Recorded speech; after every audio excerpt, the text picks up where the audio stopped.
Hi, good morning, everyone. This is Kenneth Price. Happy New Year, everyone. Happy New Year. Sunday, January 1st, our Sunday morning Zoom call for the ministry. I'm hosting psychiatricsobriety.com. This is our 58th Zoom call for Sunday morning. I've been doing this for over a year. I'm so thrilled. Why am I thrilled? I'm thrilled because I have been graced to have been emerged and am emerging from a psychiatric, not a parable, a psychiatric nightmare. I do this 5-minute introduction before all my Zoom calls. Folks, I was caught in a psychiatric nightmare for 25 years, psychiatric parable, on countless psych meds and benzodiazepines. And I started to wake up out of that belief system in my 40s. And as I began to go on a spiritual vision quest and do my own research, I kind of got walloped and had to take full accountability for kind of basically what I had done to myself. I hadn't taken responsibility for my own emotions, and I had relied on pharmaceuticals, and the pharmaceuticals that were supposed to help me after 25 years were actually beginning to harm me. I had to get off everything. I'm not going to make it sound like there are any mistakes in this world. You know, I did have trauma as a young man, so those pharmaceuticals, you know, saved my life. But for a long term, they were not to be relied on long term. I was supposed to have, you know, addressed the trauma. I did the best I could. So anyway, water under the bridge. Because of all that, I get to do this wonderful ministry and meet all these wonderful, mighty companions and walk others out of a nightmare that's very similar. Okay, so we get together for an hour every Sunday morning at 9 a.m. Pacific time. I'm on the East Coast, so it's 12 noon on the East Coast. And we just go wherever we're supposed to go. It takes a lot of courage to do this, but now that I've completely, you know, gotten off all my pharmaceuticals, and the benzodiazepines were the hard ones. It wasn't just pharmaceuticals, it was drugs and alcohol. Basically, I'm a 12-stepper from way back. So the way the 12 steps work is you extend the message to others. Part of the way I stay sober, psychiatrically sober, is I just join with others and I encourage them and love them. That's how I love myself. I love others. So I always throw in a few disclaimers. You know, I record these for YouTube for an hour. So if there's anything too personal, wait till after the hour, and then we'll, you know, turn off the record button and you can share something that would be too personal for the internet. But I record these for YouTube because what comes out is really powerful. And I go back to the archives, and the rest of us go back to the archives to listen to what we said. I said disclaimers. I go on tangents.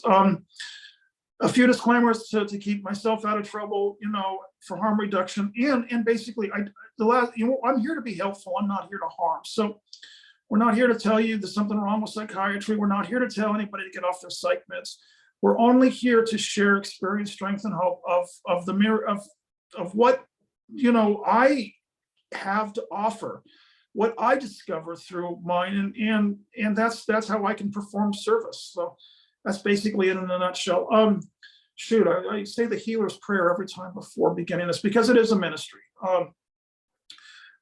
How do I say this? I've said this 60, 70, so many times because, but basically I have to put forward, it is a ministry. It was grace that pulled, it was grace. I emerged. It's a miracle that I emerged, an absolute miracle. They kept saying, never go off your psych meds. You've got a chemical imbalance. You'll be on these pills for the rest of your life. That was the narrative. Well, I had to challenge that narrative. And by the time I got, you know, started to see the light at the end of the tunnel, I realized it was nothing less than footprints in the sand. So I had to create a ministry, but I'm not here to promote any more beliefs.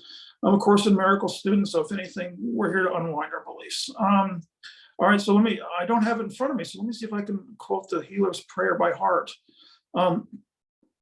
We are here only to be truly helpful, and we are here to represent him or her who sent us. We do not have to worry about what to say or what to do, because he or she who sent us will direct us.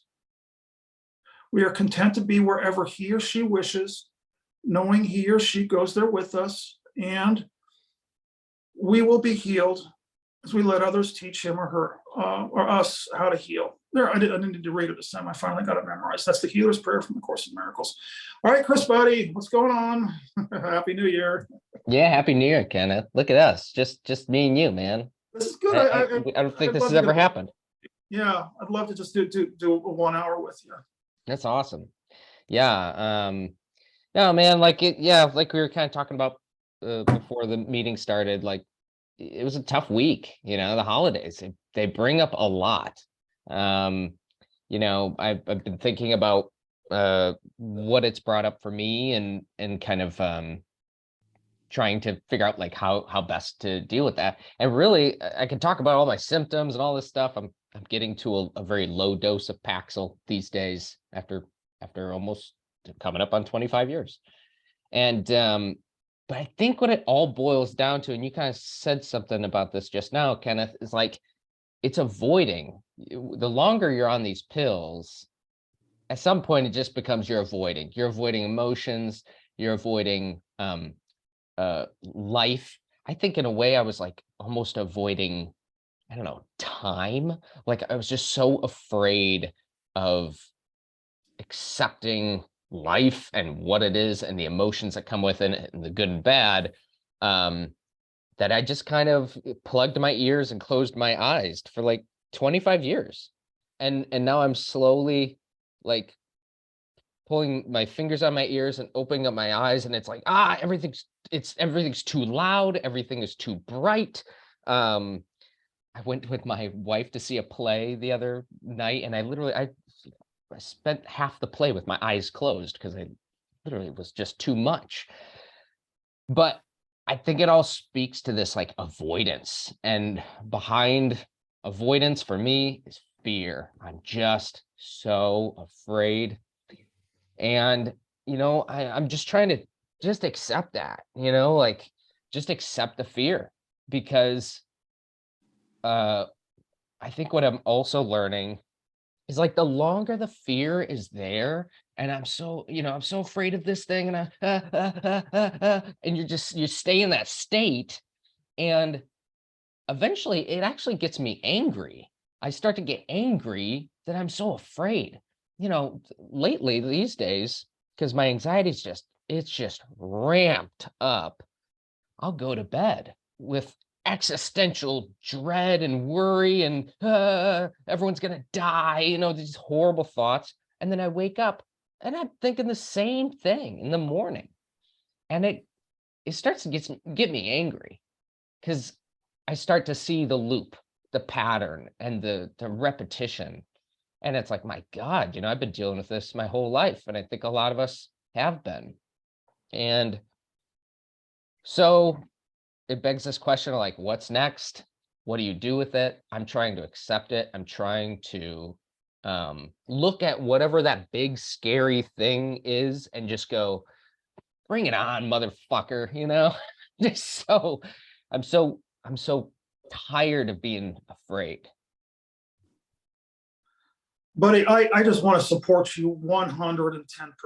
And this is the place where my story can, we say in the 12 steps with the promises, we will see how our experience can benefit others. And this is exactly what I get to do now at age 55, because you're about 20 years younger than me. And I get to say, right on, bro. Hey, listen, if I had had your courage at age, in my 30s, I'm glad Beloved's not on here, because she would be correcting me right now. Get off the timeline. Get off the timeline. But I didn't say it. But listen, but that's one way I can provide support, because you are so, this is such an awesome thing that you are doing. Yeah, and here's what I'm going through. I'm just starting to find my own tears. Here in the spiritual community, it's really hard to be. This is I'm very privileged to be in the spiritual community. Don't get me wrong. There are complaints, but I'm doing my best not to complain. And a lot of people come here and just end up in tears and fall apart. It's actually a beautiful thing, because the ego gets dissolved while you're in here. But I haven't found. I've been asking myself for a very long time, where are the tears? I get stuck in the loop of anger, but I'm beginning. And if you can have the tears now, you're light years ahead of, you should be leading these Zoom meetings, and you're light years ahead of me already. I don't want, again, if beloved were on here, she'd be correcting me. You're not ahead of anybody, but Well, that's why I do. That's very nice of you to say, Kenneth, but I could say similar things about you, and I think maybe it's not helpful to compare. Maybe that's what Beloved's getting at, but I hear you. It's like, first of all, thank you for saying it's courageous. It does not feel courageous. It feels the opposite of courageous. I feel weak. I feel insecure. I feel I'm crying all the time.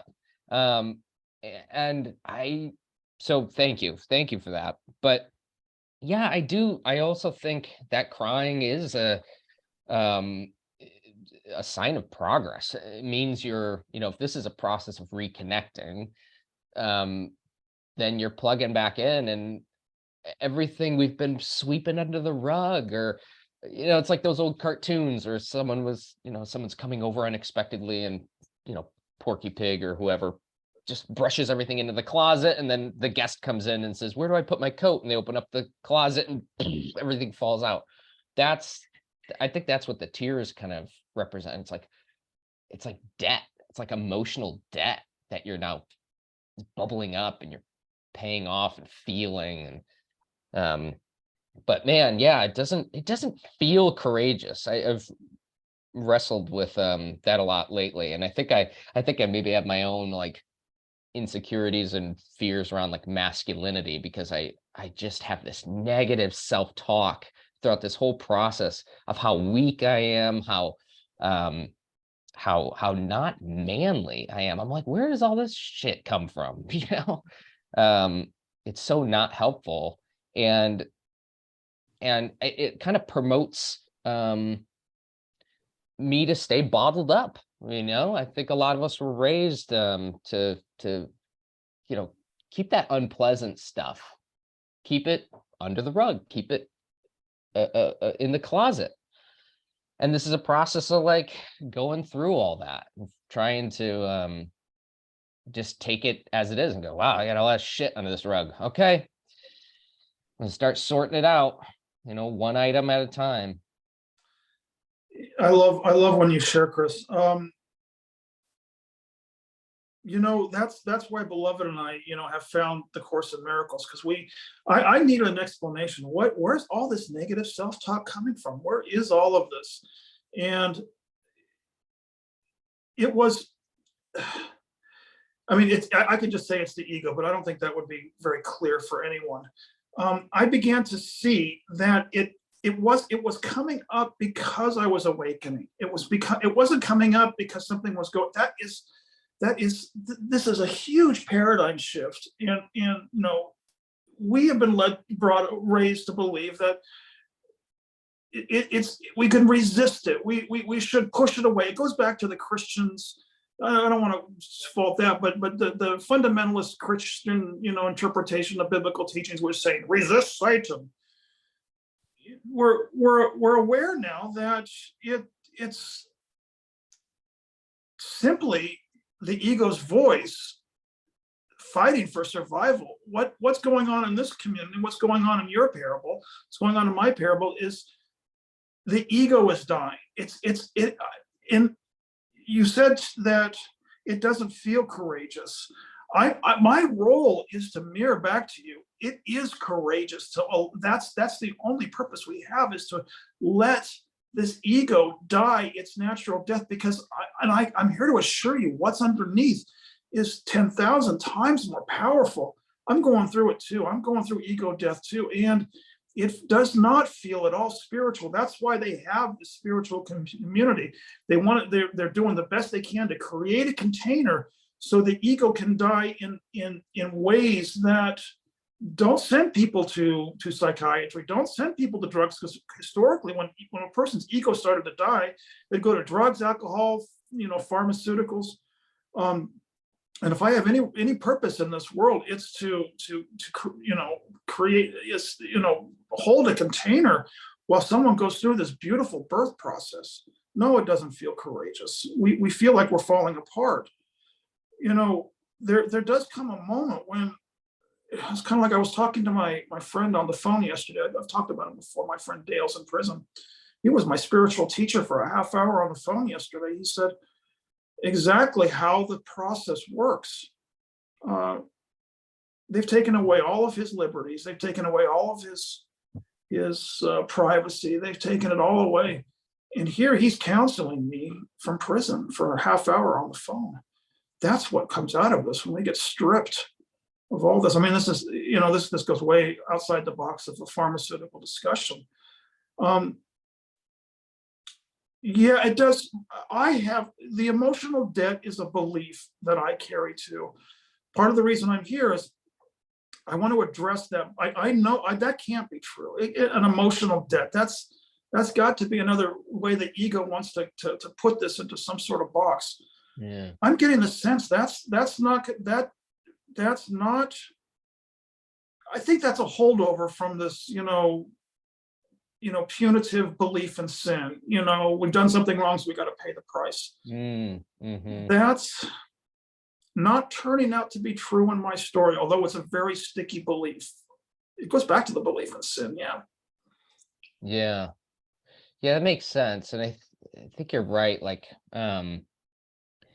the ego, it doesn't want to let go, and it doesn't want, I think it is there to like try to protect us. I don't think like the ego is like evil or something. I think it's like it grabs a hold of the steering wheel and it won't let go, and it's like you can't be in charge, because really, like, I have this another thing I'm kind of just feeling, and I've been feeling for a while throughout this process, is like, I'm an artist. I'm a creative person. You're a creative person, Kenneth. And like, and I think most people are. I think it's weird to separate people into creative people and non-creative, but I've dedicated my life to being creative, and it's my work and my career and everything.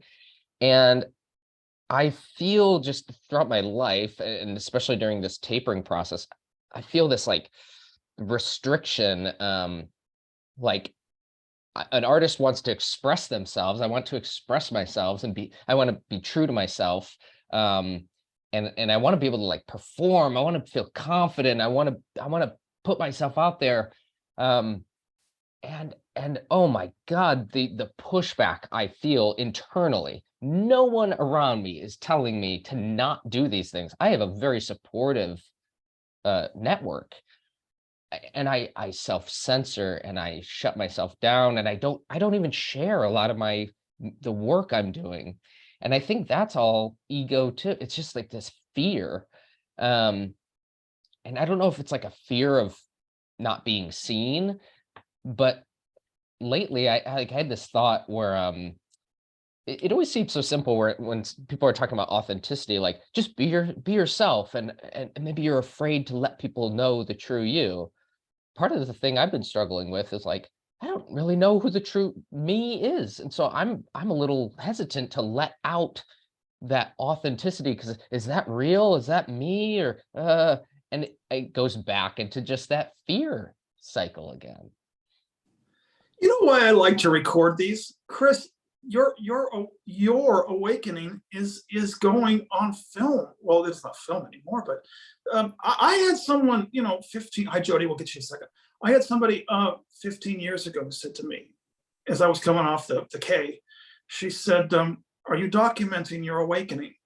I'm like, "What are you talking about, documenting my awakening?" She was an oracle.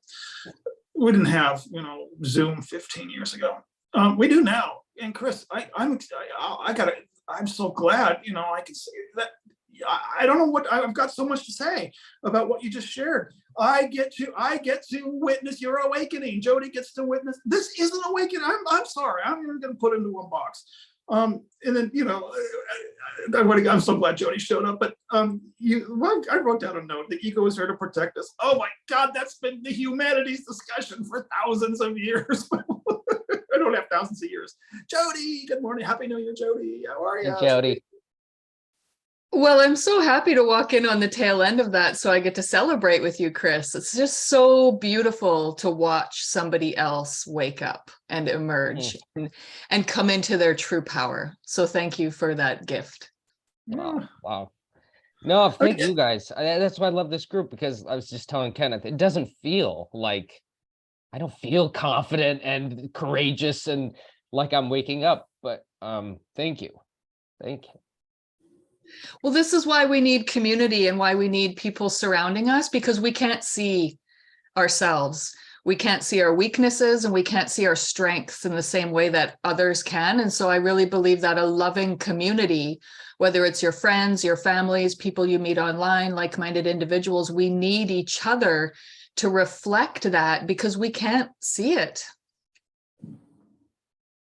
Yeah, absolutely.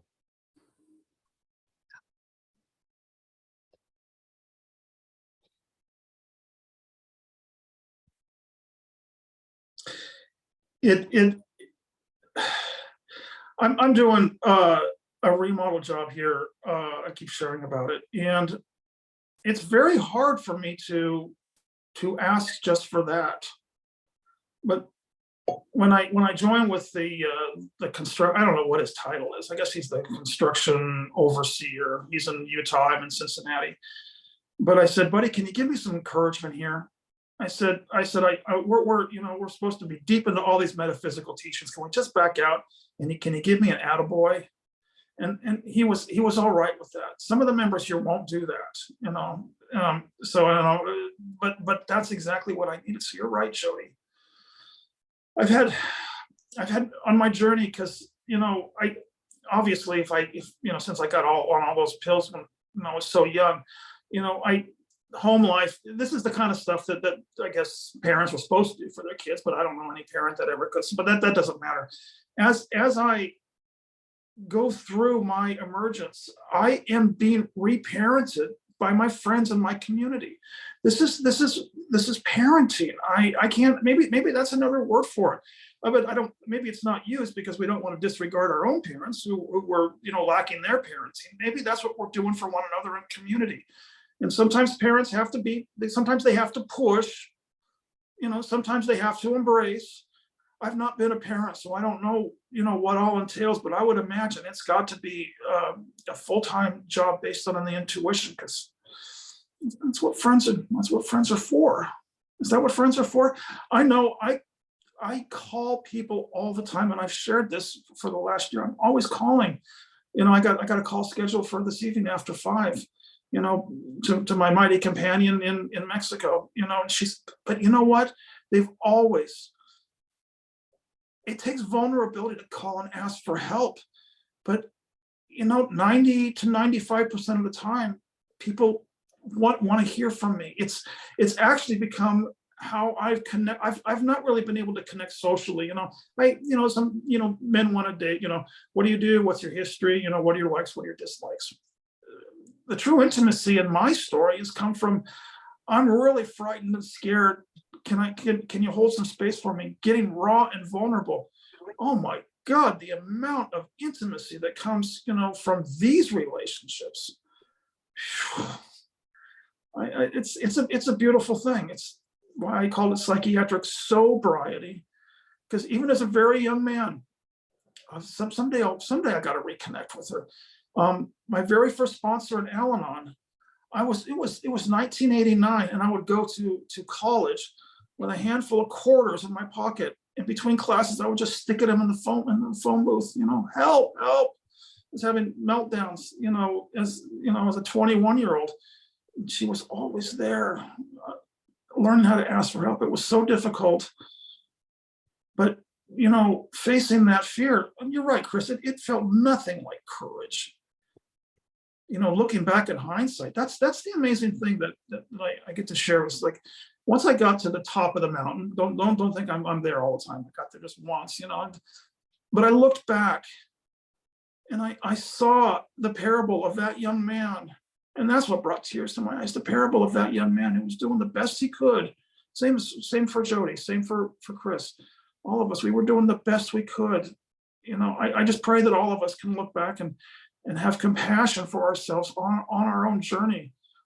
That's the way Spirit sees it. Spirit just sees it from the perspective of compassion. Oh, I recommend a near-death experience for everyone. Man, yeah, I remember, this is my third, and I've always said third and final taper attempt. Um, and the first two taper attempts were years ago, and I didn't know much about it and everything. And they actually reconfirmed the belief that I need to stay on the meds, right? I got off too fast, it was terrible, and wow, I must really need these meds. And it just delayed things.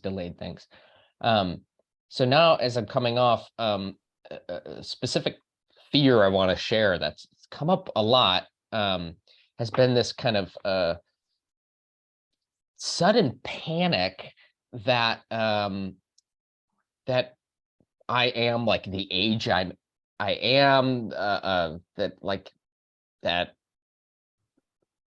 I mean, we use the term waking up. It feels like I'm waking up and like, like it's so frightening in a way, because it's like, well, for one, I've been kind of numb and I haven't been here, but then also I think because of how kind of traumatic the coming off these drugs can be, I think that has changed me in a way.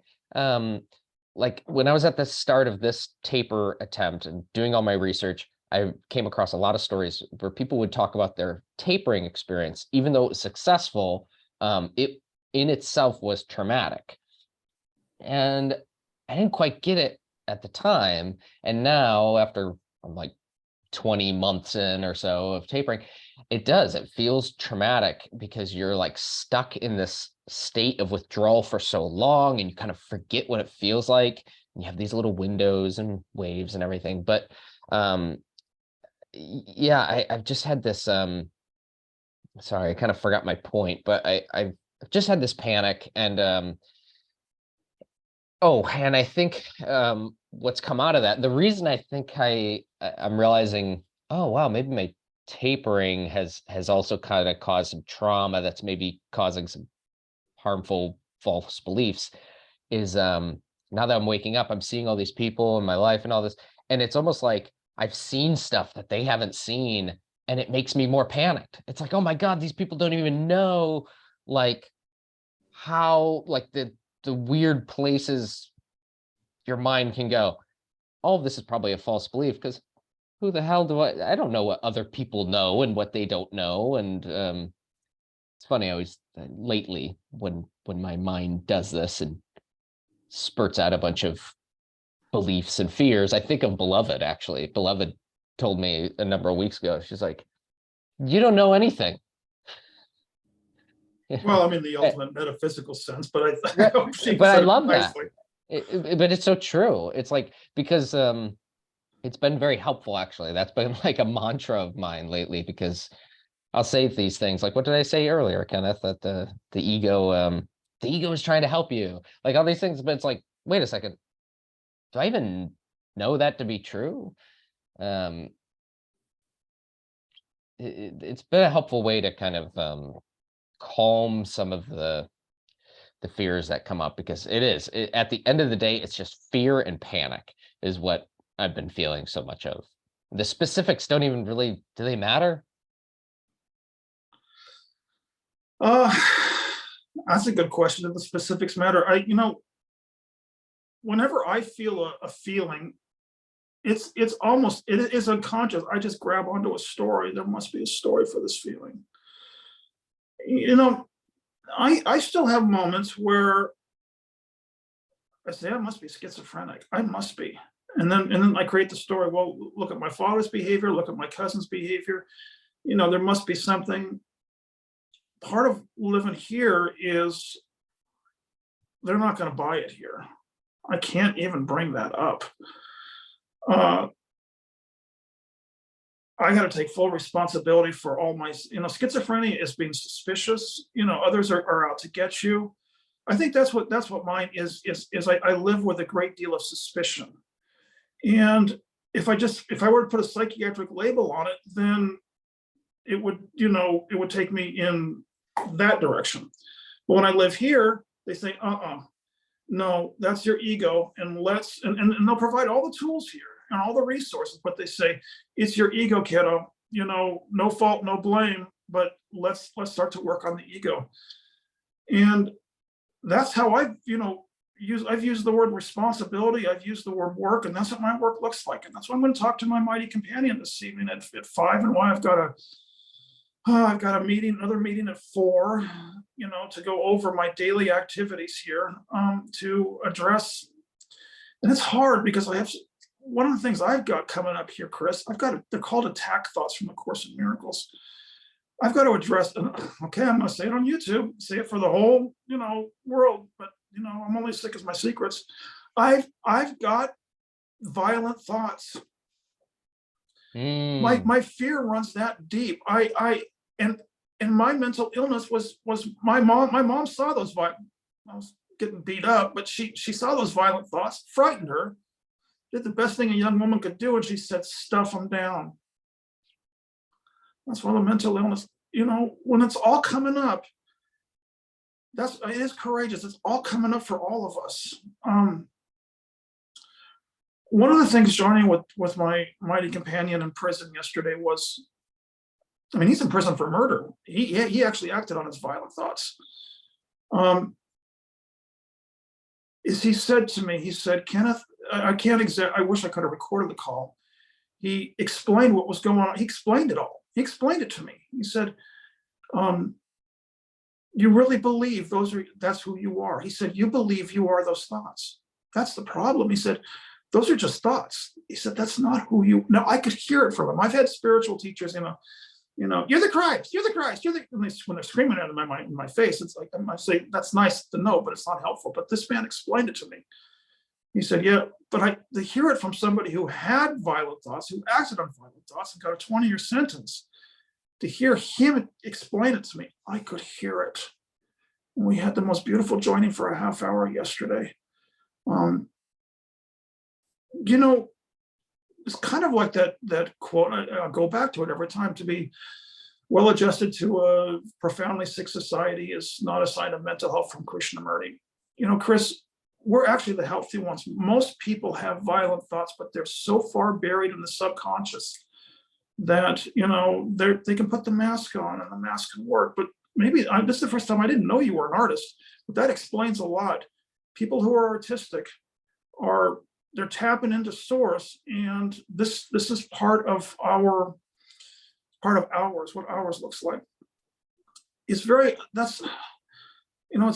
difficult for me, like I was saying earlier on the dating sites, what are your preferences? What are your likes? What are your dislikes? And we can have a relationship built on, do you like hiking? Do you like cooking?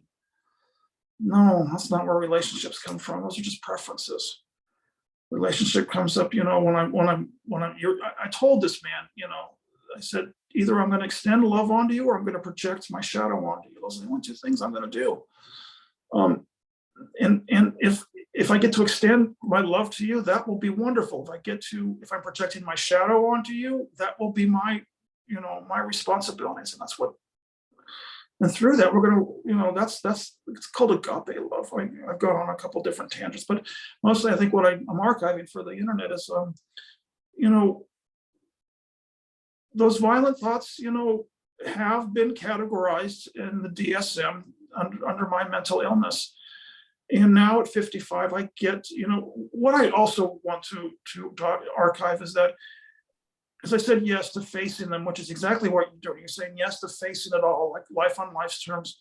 I said time and over, the resources are coming in. I don't know where they're coming in from. And I'm not talking about financial resources. I'm talking about spiritual, emotional, and mental resources. And that's proved footprints in the sand. I got to tell people, faith, please. If my story can be of any value, is that once we leap, talk about leaping, jumping off psych meds and benzos. Once we start I'm tapering. I don't jump off, taper. But we got to, again, it goes back to my near-death experience. An army of angels is behind us. My life is still very, very difficult. I've not made any bones about that. What I'm sharing is that difficulty is being matched with tools and resources. And I'm saying, people, run the gauntlet, go for it. You got support. I can just give you I can give you the human support, but I'm what kind of support I'm talking about. I love that too. I feel like what you just said, Kenneth, also points to, we can either avoid things, right? Avoid pain, problems, try to make our lives easy and pleasant, which usually brings a bunch of pain and suffering, or we can meet those challenges and try to grow ourselves or build our support, right? So it's like two paths: either make the challenge smaller, which doesn't really work, or try to grow yourself and rise to the challenge and bring that support with you. I love that army of angels behind you. Yeah, and like I think I was writing a couple things down when you were talking, like you're only as sick as your secrets. I love that quote. And you, Kenneth, I'll just say, just like what Jody was saying, when we hear someone else share, it's so different from when we share. So you kind of prefacing, okay, I'm going to say this on YouTube. I was wondering, what is Kenneth going to share? I have violent thoughts. I thought, oh yeah, me too. It's like, isn't that funny? It just takes all the power out of it. As soon as you can connect with someone and they can say, yeah, I've felt that too. Because I think you're right. I think when people are really trying to connect with themselves, or they're spending a lot of time in their head, or they're doing this work or whatever, they tap into things that are very, very human, but they feel so foreign. And then they run off and tell a doctor about it, and the doctor labels them with a diagnosis. But if we were to take Kenneth out of this and just say a human being was experiencing violent thoughts, doesn't that sound very normal? It just sounds painfully normal. It sounds, I have compassion for that human being. I also think, my view is that these feelings come from something. They're a reaction to something, or I believe it's like our, I don't know, soul's way of like processing the world. So if you have violent thoughts, I would think that probably stems from pain somewhere. You got hurt. And honestly, violent thoughts, I see them as a defense mechanism. It's that kind of, to use my own metaphor, that like overactive ego grabbing the wheel or whatever. It's like, it's trying to protect you. It's like, yeah, you should be allowed to be angry and hurtful, and we need to say these things and feel these mean feelings, because really it's I think it's a way of like processing pain. It is pain, Chris. Does that sound, do you resonate with any of that? I resonate with all of it. It says, in the Bible, that the holiest ground on earth is where an ancient hatred is turned into a present love. My psychiatric parable was the hatred. I had hatred. I had unbridled hatred, and I'm not going to mention any names. As a little boy, hearing those footsteps and that belt. But I had to go into it and just get on my knees and say, show me how to forgive, because I don't know how. And the reason I know that biblical passage is true is the miracle is the love I feel in my heart now for that man. It's been gone since 2004. Who got sober when I was 7. He got sober, he saw what he had done, and he got sober, and he did his best. So I had stuffed it, Dad, I went out and said it, Dad's gotten sober, so it's not happening anymore. So it's all water under the bridge. No, it wasn't. As a little boy, I don't know what happened, but it was, and I still can't recall. It doesn't matter. But the work is facing it, walking through it, feeling it. And sometimes, God even sent people to hold the space for the rage of the betrayal. And then comes then comes the whole foundation of this ministry is I started to feel love in my heart for him. Doesn't matter if he's been gone since 2004, that ancient hatred had been turned into a present love. And that's the miracle, because he and I are the same. That's what I got in one of those shaman ceremonies. I said, all right, I'm down here. I get a 3-minute window. Help, help. And I looked into the campfire, and there was my father staring straight at me. And I said, all right, Dad, we got to do this. This is our man to man. I went, Chris, and looked straight into his eyes, and I saw myself. That was the game changer. I and my father are one. Suddenly the story dissolved, and all all of that, it was over. And that was, Christians call it, born again. I'm sorry, my mother used to go to Melody Line Christian Center. They go in they jump in the aisles, born again, born again. Well, I mean, that's the kind of a theatrical way of being born again. No, being born again is after you've lived with a hatred in your heart that deep and that entrenched and that viscous and that cancerous, and a man faces it, gets off all of his meds, gets sober from drugs and alcohol. A man faces it, and then just gets on his knees and says, God help. And then the love replaces where the hatred was. That's the miracle. That's what born again is. I'm sorry, I'm still a bloody human mess. I'm not, but and I'm getting pointed out. But once a man's had that experience once, that's the game changer. But and Chris, I was as frightened as you, believing the same beliefs that I didn't have any courage, I have just got to mirror back to you everything you have been sharing over the last year is courage. Because I'm not compliment. I don't compliment. I'm not people pleasing, but you're mirroring back what my journey looked like, and I'm sharing with you the good stuff. That miracle moment when the whole story ended. I got off the stage. My father and I had agreed on that assignment together. He said, the only way you're going to wake up is to have this unreconcilable story from your childhood, but it's going to end all stories for you one day. So this is the agreement that you and I made together. We got off stage. The story was over. Miracle. A steep ship, but Yeah. Wow. That's amazing. It's like, my meditation teacher would talk a lot about this kind of stuff where, hearing about your anger, Kenneth, and then hearing about what you went through as a kid. And it sounds like this is obviously the conclusion you came to, but it's like this process of doing the work is also a process of understanding, right? Understanding what happened. This thing happened, it made me feel this way, it instilled a belief about life or relationships or something at a young age, and I just held on to that for years, and then it played out in all these weird ways years down the line.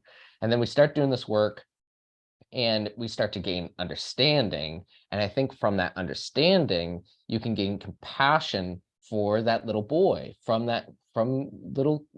little Kenny, who was mistreated, who didn't deserve what he got, and it caused all these effects. But then from there, and like you said, that this amazing ceremony, once we have compassion for us, once we have understanding for what happened, can lead to self-compassion, and then to take it a step further and be like, you have compassion for your dad. Your dad. Bullseye. Yeah. You got it, Chris. He just passed that hate along. But something happened to him. Something happened to him. Something happened to him. And now this is the gold. This is why I am so grateful that he is. Thank you, Steve Price, for being my father. Thank you. Because with this is you got it, you pegged it, buddy. The title of this Zoom is understanding, because this understanding is the next chapter. When you're born again, you're reborn with understanding, and that's when I'm not born again in spite of that story. I'm born again because of that story. Dale Crow was not my teacher in spite of what he did, but because of what he did. I'm here to turn everything on its end 360 degrees and say that what we believe is the worst thing that happened is the best thing that happened. It is only the new belief that very few will ever entertain. As long as the ego is sort of at a low grade fever. But once it gets onto hyperdrive, like you've been describing and I've experienced, then we're ready. We're ready for this belief. That's why Jesus hung out with the tax collectors and the prostitutes, because he knew they were close. And they're being real. I mean, if you're outcasted by society, it's I think probably easier to be a little authentic. You're already labeled as sinful or bad or weird, but it's the people who are really tied into society. They're buttoned up, and they maybe consciously put a mask on, or maybe they have no idea they have a mask on. And getting to that I don't know, not realness, but like just being authentic and really, we all have past hurts, dirty secrets, whatever you want to call it. And it's by exposing that, talking about it, that we can connect and heal and try to move on a little bit. Sometimes people come here to this community, think it's all brand new, and it's not. Because Chris, you just said it. Part of the things we have to do is we've got to expose. Got to expose. The one thing that makes me laugh is Beloved is so curious about 12-step meetings now. She goes, "Oh my God, I've heard you talk about 12-step meetings. I've heard you talk about 12-step meetings. What do you do in 12-step meetings? Just expose." I never understood the 12 steps, but as a young man, I just kept exposing. And I know we're taught for the masks. The beautiful thing is that when people, I've said it in every single Zoom call, those of us who are collapsing to life are we're the ones that are going to start getting into the flow, into the stream. We're the ones in the tractor beam. We're the ones being carried. But the ego has got to go. I mean, this is just Richard Rohr material. I love his work because he's put it in two categories: first half of life, second half of life. I love Carl Jung. Carl Jung said, "I won't work with anybody under the age of 40." We have to. This is part of the reason this is such a difficult area with the Course in Miracles. People trying to wake up. I'm going to wake up. I'm going to wake up. First, you have to create an ego structure. You got to go up there. You got to get a career. You got to get a job. You got, and then the whole irony is then everything you created has to be disassembled. So but people who see the disassembly, but the problem with Americans is that we're most of us are only at the first. Most Americans are only taught about the first half of life. There's very little wisdom in America, although since we're in the Great Awakening, let's change it. The second half of life is actually more valuable. It's why the monks in Tibet make those beautiful sand mandalas, and then they just sweep them away. What you and I and all of us in this ministry are doing, we're being swept away. You look, it was Brad Pitt did 7 years in Tibet, and everyone saw on the big screen as the Nazis came in and just took their boots and started to stomp on the sand mandala. But I don't think the monks saw that as a problem. Mm-hmm. This is our sand mandala, and if I can provide any purpose is to, during these calls is to just say the beauty of being swept away, the ego's being swept away.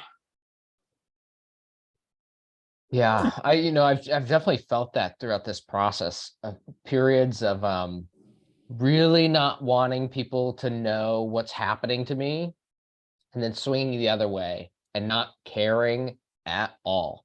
And that's why another thing I think that's great about these these Zoom calls is they're recorded, they're put online. Uh-oh, what are you going to say that might, now also, these videos, it's not like they're getting massive views, and I don't think anyone, no offense, Kenneth, but it's like it's not about the views, it's about the people that join, that express, and whoever watches it and gets something out of it. But what I'm saying is, like, I think there's something helpful to the exercise of recording it and putting online, because there is a fear there. Like a couple of years ago, I got rid of all my social media and everything because I was terrified of saying the wrong thing and getting in trouble. And it's like, who are these people? What are these rules? What do you, and I started to realize, oh my God, it's all internal.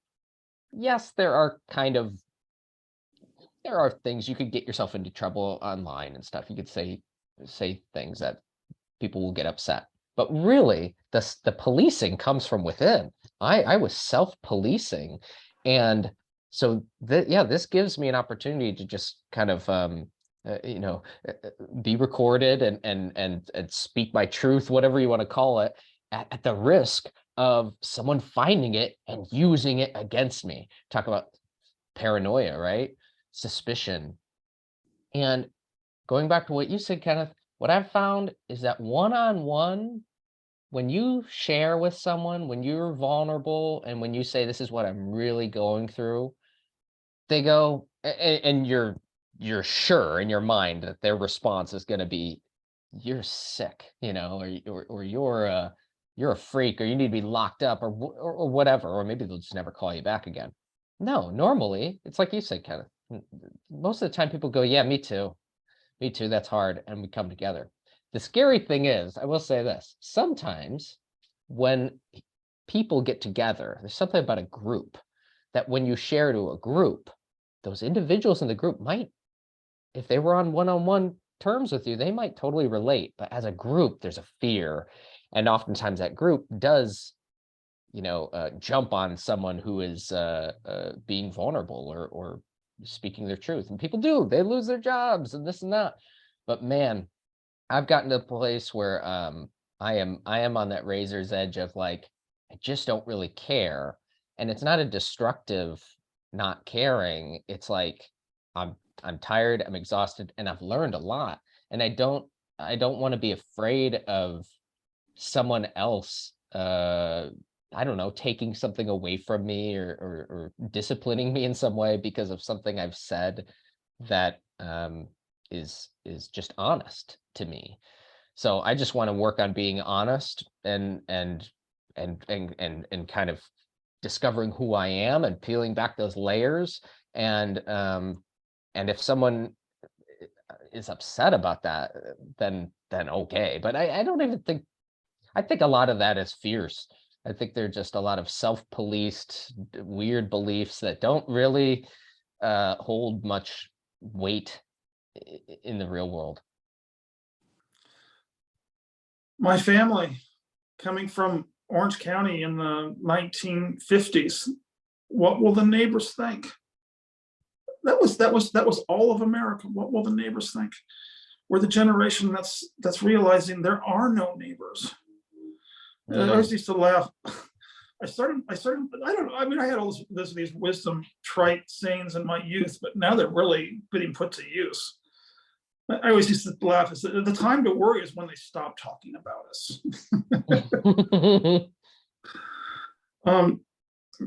You're right.